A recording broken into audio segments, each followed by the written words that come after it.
Assalamualaikum warahmatullahi wabarakatuh. Perkenalkan, nama saya Sinan Azra dengan NPMC 1C022070. Di sini saya akan membahas materi mengenai imbalan kerja. Nah, yang pertama yaitu imbalan kerja jangka pendek. Imbalan kerja yang akan diterima karyawan pada umumnya bersifat jangka pendek. Imbalan kerja jangka pendek adalah imbalan kerja yang diharapkan akan diselesaikan seluruhnya sebelum 12 bulan setelah akhir periode pelaporan saat pekerja memberikan jasa. Imbalan kerja jenis ini tidak mencakup pesangon. Selanjutnya itu perlakuan akuntansi untuk imbalan kerja jangka pendek.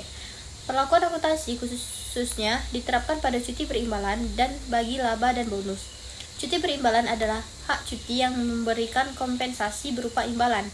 Cuti berimbalan ada yang dapat diakumulasikan, yaitu dapat digunakan di masa depan jika cuti tahun ini tidak diambil seluruhnya. Banyak praktik yang terjadi terkait cuti berimbalan di berbagai perusahaan. Pada sebagian program, imbalan diberikan jika cuti tersebut diambil, sehingga karyawan yang mengambil cuti juga akan mendapatkan kompensasi. Sementara pada program lain, imbalan kerja diterima jika karyawan tidak mengambil cuti.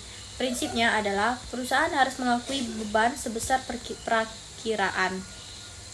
Yang pertama, imbalan yang akan diterima pada saat pekerja memberikan jasa yang menambah hak cuti berimbalan di masa depan, jika cuti boleh diakumulasikan. Dan yang kedua, imbalan yang diterima pada saat cuti terjadi, jika cuti tidak boleh diakumulasikan. Selanjutnya yaitu pesangon. Sesuai dengan Undang-Undang Nomor 13 Tahun 2003 tentang Ketenagakerjaan, pada saat pemutusan kontrak kerja atau PKK, perusahaan diwajibkan membayarkan uang pesangon atau uang penghargaan masa kerja dan uang penggantian hak bagi karyawan. Besarnya uang pesangon tersebut dihitung berdasarkan masa kerja. Untuk perlakuan akuntansinya, yaitu perusahaan mengakui pesangon sebagai liabilitas dan beban pada tanggal yang lebih awal diantaranya 1.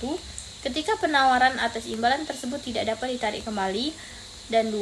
Ketika biaya-biaya terkait restrukturisasi telah diakui sesuai PSAK 57 yang telah direvisi pada tahun 2009, provisi, liabilitas kontingensi, dan aset kontingensi.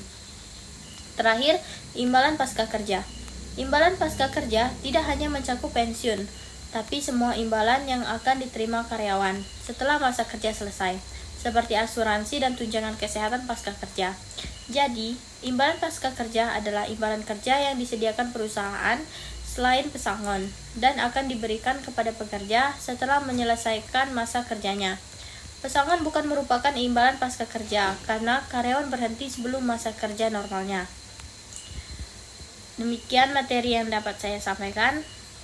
Saya akhiri. Wassalamualaikum warahmatullahi wabarakatuh. Ibarat kurang 2 detik, cak mana yo? Aku edit dak yo? Edit dak.